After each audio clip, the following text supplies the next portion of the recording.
Vamos a volver a 1 Timoteo.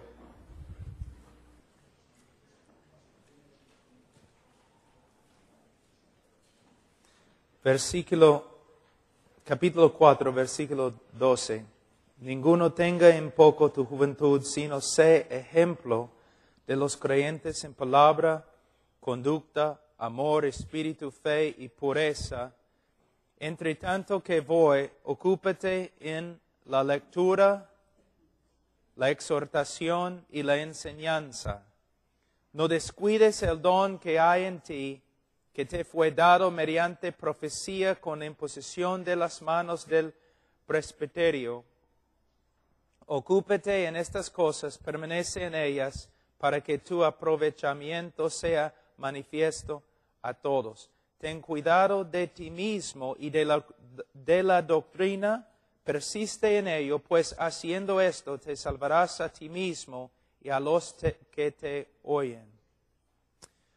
Versículo 11, Pablo está hablando con la autoridad de un apóstol, bajo la inspiración del Espíritu Santo. Estas no son sugerencias al joven Timoteo, sino mandatos. Pablo está enseñándole lo que va a necesitar para ser un buen y fiel ministro de Jehová. Nosotros tenemos que escuchar y aplicar lo mismo a nuestra vida. Él dice que primeramente, versículo 12, que el ministro debe ser ejemplo de los creyentes. No solamente debemos ser un ejemplo a los creyentes, sino las personas deben poder señalarnos diciendo, allí es un creyente. Así es como un cristiano debe ser. Debemos ser un ejemplo en conducta, palabra, conducta, amor, espíritu, fe y pureza. Y dice, entre tanto que voy, ocúpate en la lectura y la exhortación y la enseñanza. En la iglesia de antes, entre los bautistas, siempre ellos no solamente predicaron la palabra de Dios, sino leyeron la palabra de Dios. Ellos leyeron un texto de la Escritura, por lo menos un capítulo, a veces más que un capítulo, 2, 3 capítulos. Por supuesto, los hermanos en ese entonces, muchos de ellos no tenían Biblias, pero es una buena práctica que nosotros podemos usar en el día de hoy. La Biblia debe ser casi el centro del culto. No, por supuesto, no va a reemplazar a Cristo, pero conocemos a Cristo a través de su palabra. Es algo muy, muy bueno tener una lectura bíblica cada servicio, para que los hermanos puedan ver que los líderes en la iglesia ven la importancia de la lectura. Pero no solamente lectura, sino también tenemos aquí exhortación y enseñanza. Los pastores muchas veces quieren exhortar, pero no es suficiente exhortar, hay que enseñar a la vez. Es muy fácil exhortar, es otra cosa enseñar. Por ejemplo, yo les di una ilustración de mi propia vida de un hombre que estaba predicando diciendo, hay que caminar en el Espíritu Santo, pero cuando yo me acerqué a él preguntando, ¿qué significa y cómo podemos hacerlo? Se enojó y salió. Era un pastor que de verdad estaba exhortando, pero ni sabía cómo enseñar lo que estaba demandando de los demás hermanos. Él no sabía hacerlo. Voy a darles un ejemplo. Cuando decimos a los hermanos, ustedes deben amar a Dios más. ¿Cómo? ¿Cómo puedo hacerlo? ¿Cómo es que puedo llegar a tener más amor para con Dios? ¿Cómo? Es lo que estamos diciendo a los hermanos en la iglesia, pero tenemos que enseñarles cómo. Bueno, ¿cómo podemos amar a Dios más? Por medio de conocerlo mejor, Por ejemplo, yo tengo 14 años casado. Yo amo a mi esposa más ahora que antes. ¿Por qué? La conozco más. He experimentado más con ella. Yo la amo más porque la conozco más. Aunque sea una mujer imperfecta, todavía yo conozco más de sus virtudes y la amo más. Dios no tiene imperfecciones. Si nosotros como pastores queremos que la congregación ame más a Dios, entonces tenemos que enseñarles más acerca de Dios. Si la congregación no ama a Dios, probablemente es nuestra culpa. ¿Cuándo es la última vez que enseñaste sobre la santidad de Dios, o la justicia de Dios, o el amor de Dios, o la fidelidad de Dios, o la omnipresencia de Dios, omnisciencia de Dios? Dios es el centro de todo del cristianismo, pero casi nunca enseñamos acerca de Dios. Y la mayoría de los miembros en la iglesia ni podrían escribir media página acerca de un atributo de Dios. Entonces, nos preguntamos, ¿por qué la iglesia no ama a Dios como debe? Porque no conoce a Dios como debe. ¿Y por qué no conoce a Dios como debe? Porque no estamos enseñando a Dios como debemos. ¿Y por qué no estamos enseñando acerca de Dios? Porque hemos reemplazado la teología y la doctrina con los métodos y las estrategias. Y porque para enseñar los atributos de Dios hay que estudiar los atributos de Dios. ¿Ves? Hermano, debes amar a Dios más que ahora. Sí, pastor, pero ¿cómo? ¿Puedes darle una respuesta?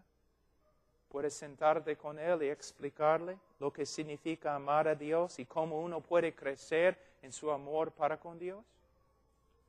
Esa es la tarea de un pastor. Entonces, nosotros necesitamos exhortar, pero a la vez enseñar. Dice, no descuides el don que hay en ti.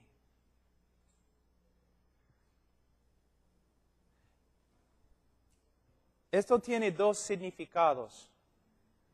No solamente significa que no debemos dejar de predicar, pero también significa no debemos dejar de afinar, creo que es la palabra, nuestro don. De estudiar para que seamos más efectivos con nuestro don. De nuevo, aquí estamos.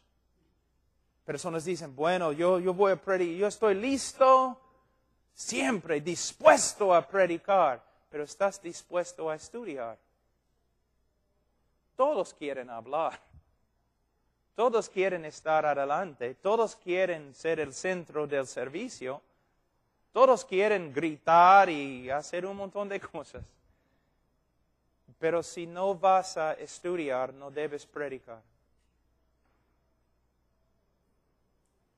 Hay un pastor que dice, cuando estás predicando un texto y no sabes lo que significa, en la parte donde no sabes lo que significa, solamente habla con una voz más fuerte. Grita. Haz algo para que la congregación no sepa que no sabes lo que estás diciendo. Pastor, dispuesto a predicar, pero si estás dispuesto a estudiar, estás dispuesto a orar, estás dispuesto a preocuparte por tu carácter, la santidad, la pureza y todo lo demás. No se puede separar el mensaje del mensajero. No se puede. No se puede. Ahora, dice, ocúpate en estas cosas. Versículo 15, ocúpate en estas cosas, permanece en ellas. En griego dice, ocúpate en estas cosas, en ellas. Algunos traductores han puesto la palabra absolver, que debemos estar absorbidos en el estudio de la palabra de Dios y la doctrina. Mira, vamos a decir que tengo una mesa aquí y hay agua acá. Y con una servilleta, yo pongo la servilleta encima del agua. ¿Qué pasa al agua? Se absorbe, ¿no? A la vez se desaparece. No puedo verlo nomás. ¿Por qué? Está dentro de la servilleta.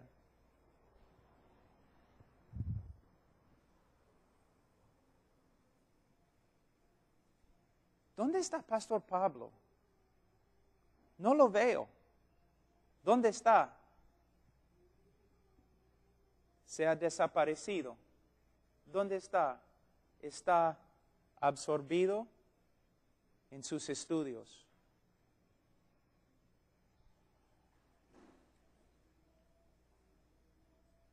Está ocupado ahí en sus estudios. Es su trabajo. Quizás te ves demasiado. Siempre estás adelante demasiado.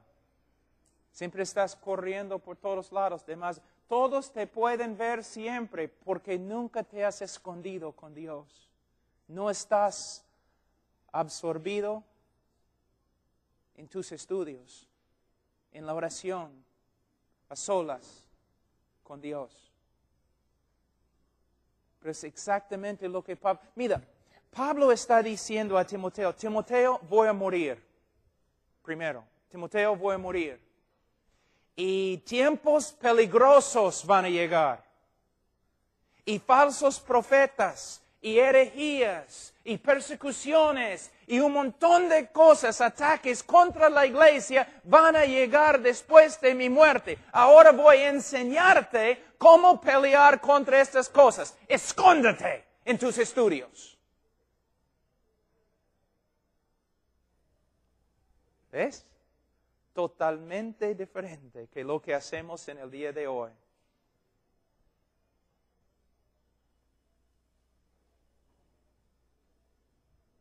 Decimos un montón de cosas,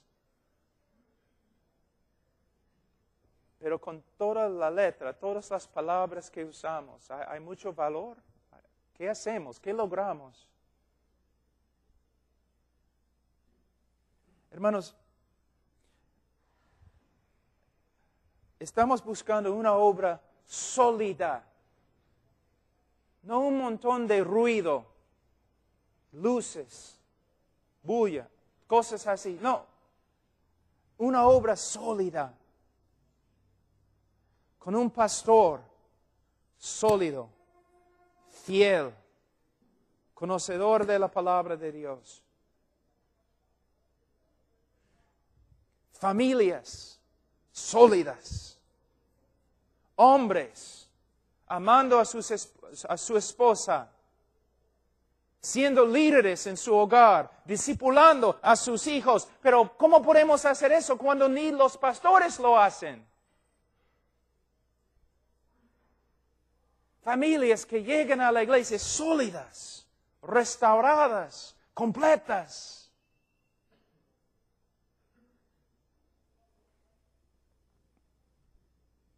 Haciendo lo que el Señor quiere. No plan B, sino plan A. Varias personas se han acercado a mí y han dicho, Pablo, ¿puedes enseñarme algo acerca de grupo de jóvenes? Yo he dicho, no puedo. ¿Por qué? Porque no son bíblicos. Me gusta decir cosas así para asustar a todos.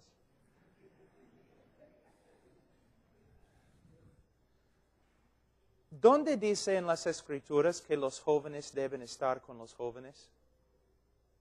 Y un joven debe liderarlos. ¿Dónde dice?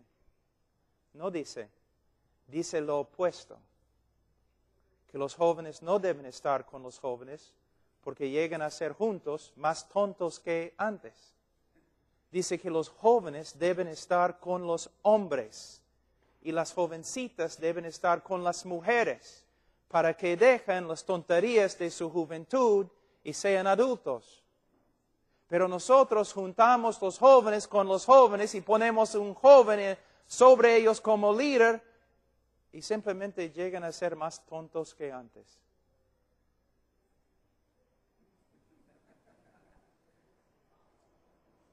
La Biblia dice que un jovencito debe estar ahí con un hombre.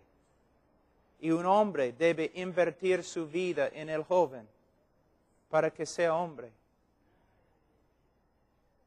Pero nosotros juntamos los jóvenes y ¿qué hacen? Se portan como jóvenes. Es adolescencia.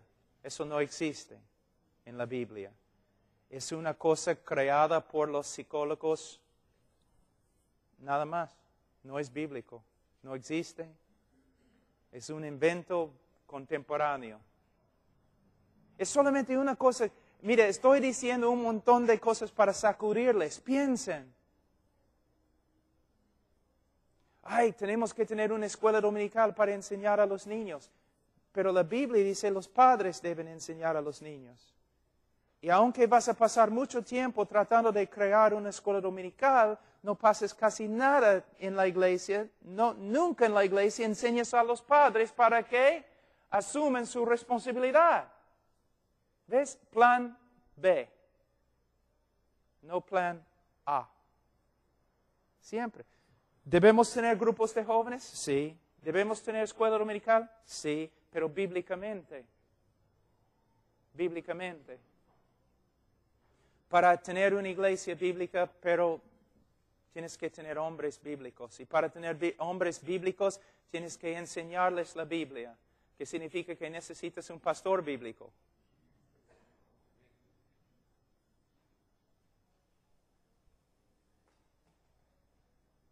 Entonces nosotros tenemos que estudiar, no solamente aceptar. ¿No es increíble que aunque estoy a favor, de verdad, de un grupo de jóvenes, de verdad, no es increíble que aunque no hay tal cosa como grupo de jóvenes en la Biblia,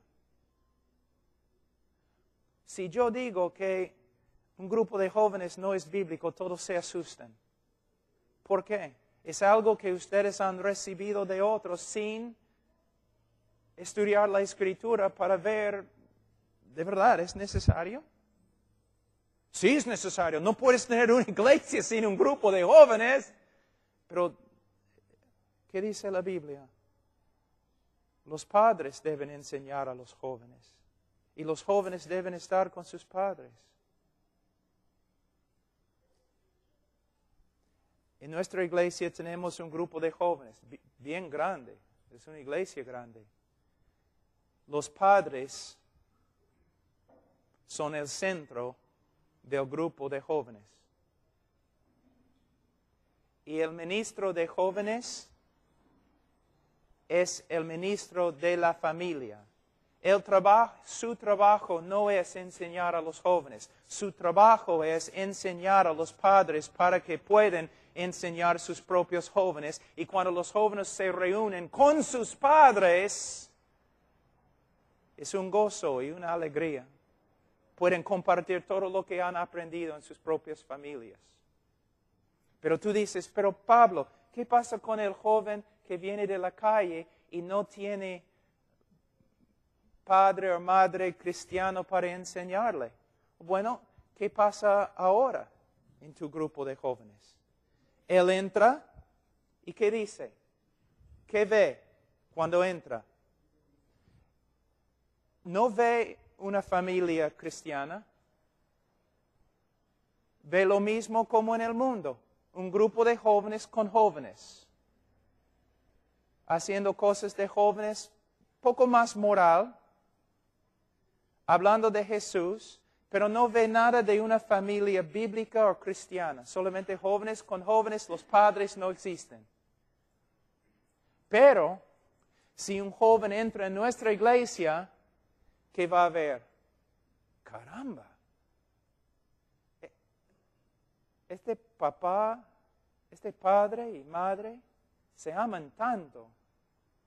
Y están ahí con sus hijos, se divierten juntos, no hay separación o división entre ellos. Y es una entonces así es una familia cristiana. Así es lo que significa ser un padre. Así es lo que significa ser una madre. Así es como uno respeta a su padre y madre. ¿Ves la diferencia? Tú no puedes hacer eso en un mes ni en un año. Pero poco a poco tienen que empezar a ver que la Biblia dice que el que camina con tontos llega a ser tonto. El que camina con los sabios llega a ser sabios. Un joven, según la Escritura, básicamente es tonto. Juntamos todos los tontos para que se enseñen. Con un joven un poco más mayor que es guapo y carismático, para que él cree un grupo de jóvenes bien grande, y si él se va a otra iglesia, todo el grupo se desaparece. Sí, es muy bíblico. No solamente estamos violando, estamos quebrando todos los mandamientos que el Señor nos ha dado, toda la sabiduría en la Escritura. Nosotros decimos de los católicos, los católicos viven, no su tradición, todo es tradición. No pueden ver la Biblia por causa de la tradición. Médico, sánate. Estamos haciendo lo mismo.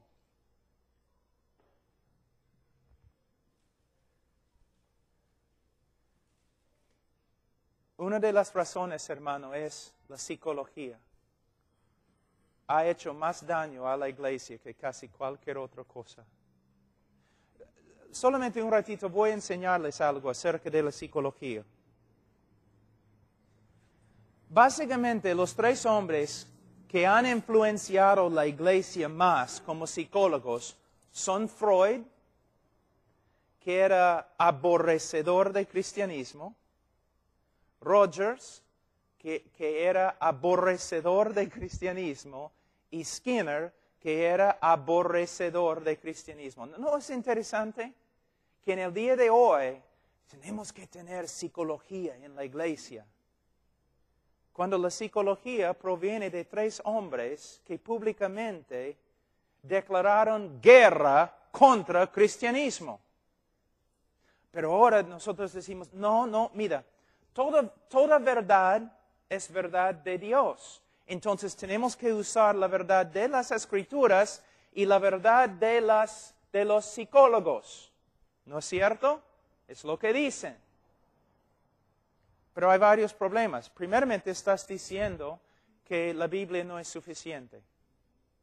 Es lo que estás diciendo. Cuando uses toda tu psicología, estás diciendo que el hombre contemporáneo es demasiado complejo y nosotros no podemos curar sus problemas con la Biblia. Es lo que estás diciendo. Cuando la psicología entra, es exactamente lo que estás diciendo. Segundo, vas a usar la verdad de los psicólogos, pero hay un problema. En el estudio de la lógica, hay una regla que se llama la ley de no contradicción. Soy psicólogo. Tengo Freud, Rogers y Skinner.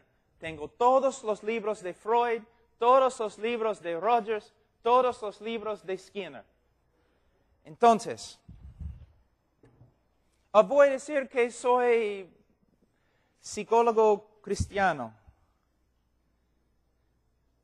tal cosa no existe, pero vamos a usar esa palabra. Tú vienes a mí. Ahora, mi trabajo es darte la verdad. ¿Cuál de las cuatro fuentes voy a usar?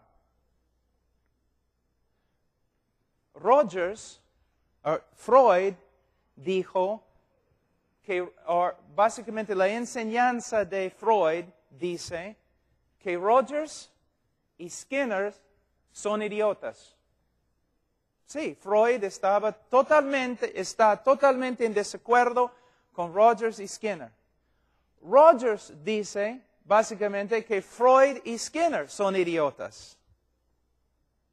Skinner dice que Rogers y Freud y Rogers, las tres están totalmente en desacuerdo el uno con el otro. Y lo que los tres dicen está totalmente en desacuerdo con la Escritura. Entonces, ¿cómo voy a usar la verdad de ellos cuando ni ellos pueden determinar cuál es la verdad de ellos? Y si yo digo, bueno, entonces yo voy a escoger la verdad de Freud y yo voy a escoger la verdad de Rogers y yo voy a escoger la verdad de Skinner, entonces yo soy la autoridad ahora.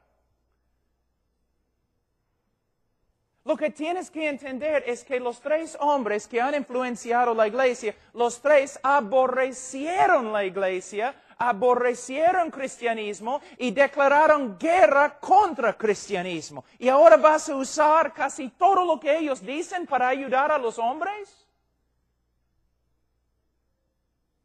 Y también, solamente en los Estados Unidos, hay 300 diferentes interpretaciones entre los psicólogos de lo que es el hombre. Entonces, ¿cómo vamos a usar lo que ellos dicen? Hasta una revista muy popular en Estados Unidos, secular, dijo una vez, psicología o brujería. ¿Por qué? Aunque se dice ciencia social, el problema no es ciencia, porque sus teorías no se basan en hechos, sino en opiniones y filosofías y teorías. Y la psicología, las teorías mayores de psicología cambian casi cada 3 años. ¿Voy a usar psicología? No. Voy a usar la Escritura. Nada más. Nada más. De la psicología han venido muchas de las maldades que están en la iglesia han venido de la psicología. Psicología cristiana. Si ustedes pueden encontrar los libros, yo puedo recomendar cualquier libro de J. Adams. J-A-Y, Adams. A-D-A-M-S.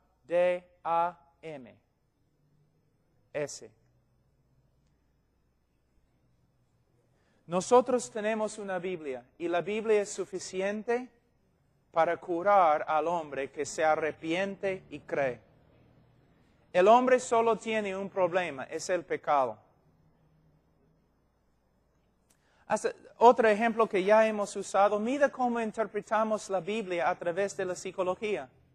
Cristo dice que tenemos que amar a nuestro prójimo como a nosotros mismos. Y nosotros, por medio de la psicología, era una idea de Rogers y Skinner que uno no puede amar a otro a menos que primero se ame a sí mismo. Entonces eso es lo que nosotros ahora usamos las palabras de Jesús, pero no es lo que Jesús está diciendo. Jesús está diciendo básicamente, tú ya te amas y te amas demasiado. Y si quieres saber el estándar que debes usar, por favor, ama a tu prójimo como ya te amas a ti mismo. El hombre que comete suicidio no es porque tiene bajo autoestima. Él tiene una estima bien alta. Él se estima a sí mismo más que a todos, más que a Dios. Él dice, Dios, no te voy a escuchar, yo voy a matarme, aunque tú dices que no. Yo me estimo y estimo mi opinión más que tuya. Yo estimo a mí más que a mi esposa, porque cuando muero ella va a sufrir tanto, pero yo me estimo a mí más que a ella. Y yo estimo a mí más que a mis hijos que van a sufrir. Yo me estimo más que a mis amigos que van a sufrir. El problema del pecador no es una baja autoestima. El problema del pecador es que tiene una alta autoestima. Y necesita arrepentirse. Muchos de ustedes están pensando, ese Pablo está lleno de rencor y odio y odia a todo el mundo. Pero hermanos, nada de eso existió en cristianismo. Todas esas cosas que estamos enseñando en el día de hoy, muchas de esas cosas no son de la Biblia. Interpretamos la Biblia a través de nuestra cultura y nuestras ideas mundanas. Voy a darles otro ejemplo. Los jóvenes en la iglesia. Un jovencito y una jovencita. Tiene 17 años y salen juntos, ¿no? Se llama cita, una cita. Salen juntos. De ahí caen en pecado. Y nosotros, ¿pero por qué? ¿Cómo puede ser?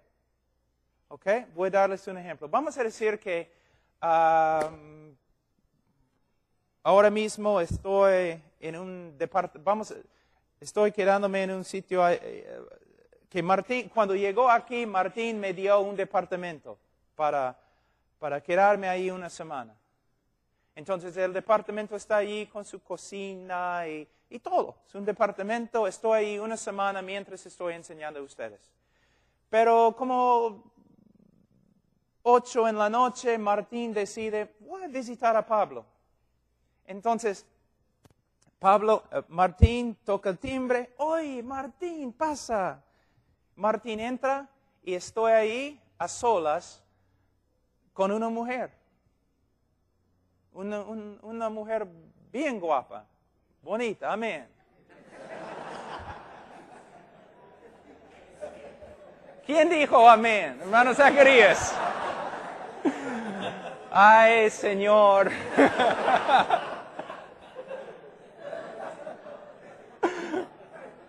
Por lo menos es transparente. Entonces, oye, Martín, pasa. Y Martín entra. Martín.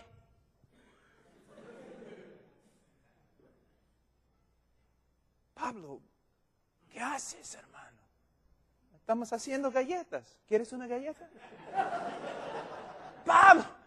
Pablo, ¿qué haces?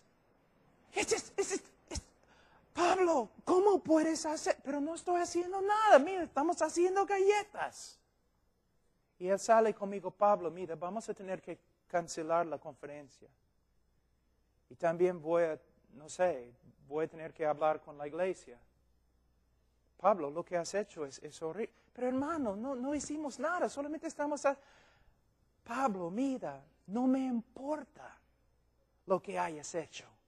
Estás en un cuarto a solas con una mujer, es tan peligroso. ¿Cómo puedes hacer una cosa tan peligrosa? Mira, un ratito. Yo tengo 45 años. No quiero una mujer. Yo quiero dormir nomás, estoy cansado.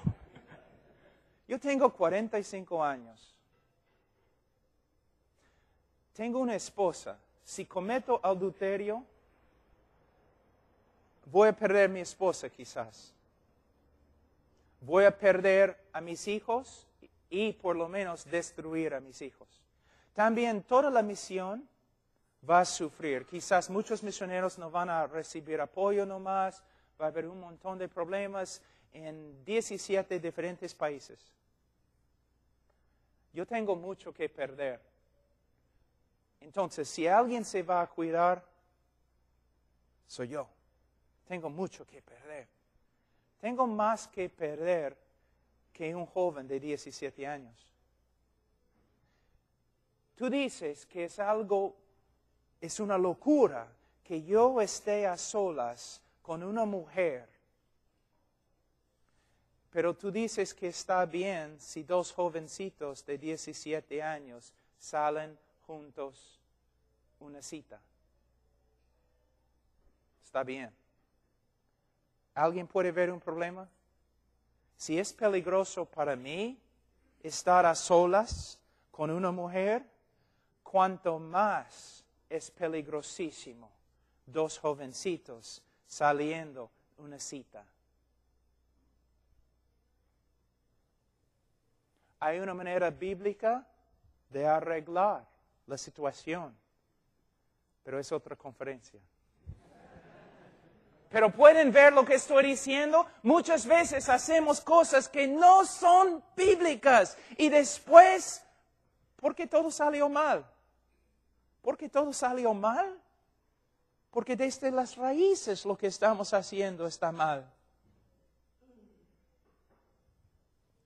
Por eso nosotros tenemos que ocuparnos en estas cosas. Dice Pablo a Timoteo, permanece en ellas para que tu aprovechamiento sea manifiesto a todos. Pastor, ¿tu aprovechamiento se manifiesta a todos? ¿Tu congregación puede ver que estás creciendo? ¿Tu congregación puede ver que estás creciendo en la santidad, conformidad a Cristo? ¿Tu congregación puede ver que estás creciendo en tu conocimiento de las Escrituras? De una forma, la congregación el pastor tiene que cuidar a la congregación, pero de otra forma la congregación tiene que cuidar al pastor. Y cuando la congregación ve que el pastor no está creciendo en conocimiento, santidad, la congregación debe hablar. Pastor, ¿qué está pasando?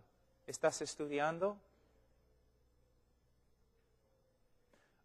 Una cosa muy importante, si quieres de verdad ser un hombre de Dios, si quieres de verdad, destruye tu televisor. Debes destruir tu televisor o venderlo a un mormón. Hermanos, ¿cómo vas a ser santo cuando mires la basura que está ahí en el televisor? No puedes. El famoso Leonard Ravenhill, una vez, él sabía que yo estaba pasando por algunas pruebas y él conocía a algunos de mis amigos y a mí también. Y él me envió un folleto. Decía, otros pueden, pero tú no puedes. El nombre del folleto. Y el folleto decía, mira, los mundanos pueden hacer todas estas cosas en el mundo. Ellos pueden. Son mundanos. Y aún hay algunos cristianos que creen que tienen libertad de hacer ciertas cosas. Pero si tú quieres ser hombre de Dios, lleno del Espíritu Santo, útil para la obra de Dios, tú no puedes.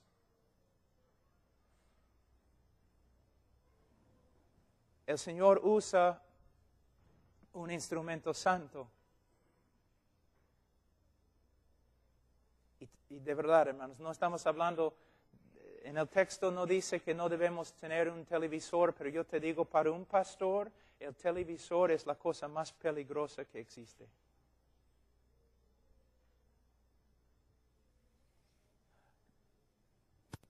Tantas personas me dicen, quiero estar lleno del Espíritu Santo. Y la iglesia está orando para que el Espíritu Santo no obre entre nosotros. Pero después del culto todos regresan a la casa. y miren cosas que contristan al Espíritu Santo. Si tienes un televisor y puedes controlarte, está bien, pero ten cuidado, ten cuidado. Ten bastante cuidado. Dice, ten cuidado, versículo 16, de ti mismo y de la doctrina. Ten cuidado, preocúpate de ti mismo, por ti mismo. Hermanos, eso es lo que yo estaba diciendo. Creo que algunos, yo no me comuniqué bien. Hermanos, yo no dudo mi salvación. Pero, hermanos, sería arrogante y peligroso nunca examinar mi vida a la luz de la Escritura. Constantemente debo examinar mi vida. Debo comparar mis actos con lo que la Escritura dice. Él dice, mira el texto, ten cuidado de ti mismo y de la doctrina. ¿Tienes cuidado de tu doctrina? ¿O casi nunca estudias doctrina? ¿Sabe lo que? Y los de los seminarios tienen un problema así. Seminarios son buenos. Si son bíblicos, son buenos. Pero tiene problemas. Todo lo bueno tiene problemas. Seminarios tienen un problema. Aquí es el problema. No puedes comprender la doctrina de la Trinidad con una clase, un semestre. No puedes entender cómo es la salvación, soteriología, creo en español. No puedes agarrar esto en un semestre, en un seminario. No puedes entender la creación en un semestre en el seminario. Si pases 4 años en el seminario, tú no tienes doctrina, tú has empezado a estudiar doctrina. Doctrina demanda toda la vida de un pastor, de un predicador. Pero la mayoría de los estudiantes que han salido del seminario, he salido del seminario, ya tengo mi doctrina, voy a ministrar. Un bebé, un niño, que solamente ha recibido enseñanzas de otras personas sin examinar las enseñanzas. Demora años examinar las enseñanzas. Un hombre que no se dedica a la doctrina no debe predicar. No debe, es peligroso. No solamente para la congregación, es peligroso para él. Hermanos, la diferencia. Por todo el mundo viajo y veo lo que ha pasado en los Estados Unidos, lo veo en todo el mundo. En los Estados Unidos, no, Estados Unidos, el predicador viene de los Estados Unidos. Estados Unidos es, más o menos es la iglesia, hay una reforma que está sucediendo, gloria a Dios. Pero básicamente es un montón de muchachos tratando de ser hombres de Dios. No estudian, no oran, no predican doctrina, pero tienen un montón de dinero, un montón de estrategias y un montón de programas. Y ahora, mira, para énfasis pues, la mayoría de ustedes en este momento dicen, mi obra no avanza porque no tengo dinero, ni estrategias, ni programas, como las iglesias grandes y los gringos que vienen de los Estados Unidos. ¿Ves cómo hemos sido influenciados? ¿Ves? Pablo habla de 2 cosas a Timoteo. Carácter, santidad, carácter y doctrina. Carácter, doctrina. Carácter, verdad. Carácter, verdad. Se puede decir carácter, doctrina o integridad, verdad. Esas dos cosas. Pero nosotros pasamos totalmente por alto esas cosas y tratamos de hacer el ministerio conforme a la manera en que hemos aprendido de otros. Fíjense, hermanos, no es verdad. Pablo dice, ten cuidado de ti mismo y de la doctrina. Persiste en ello. No dice después de 4 años en el seminario ya tienes tu doctrina, debes ministrar. No, persiste toda tu vida. ¿En qué? En cuidándote y en cuidando tu doctrina. Creciendo para que todos puedan ver tu crecimiento. Pues haciendo esto, mira, hablando a pastores, pues haciendo esto, te salvarás a ti mismo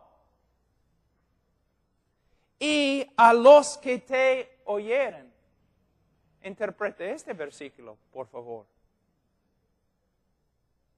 ¿Qué está diciendo? Hay personas que están de acuerdo, hay personas que llegan a ser pastores que ni son creyentes, ¿no es cierto? Es cierto, hermanos, si no lo creen, están con problemas. Hay personas que llegan a ser pastores y ni son creyentes, puesto que no estudian la doctrina, no tienen cuidado de sí mismo, no están ahí, no saturando su vida en la palabra de Dios, su error nunca se expone y cuando mueren van al infierno. Y también, puesto que no han enseñado la Biblia a su congregación, también muchos en la congregación mueren y van al infierno. Pero si un hombre que llega a ser pastor y no es convertido, si obedece este pasaje y empieza a cuidarse a sí mismo, examinarse a la luz de la Escritura y empieza a estudiar la doctrina, ¿qué va a pasar? Él va a salvarse a sí mismo y a los que le oyen. No es solamente, a veces pensamos, es una cosa de recompensa. No, quizás es una cosa entre el infierno y el cielo.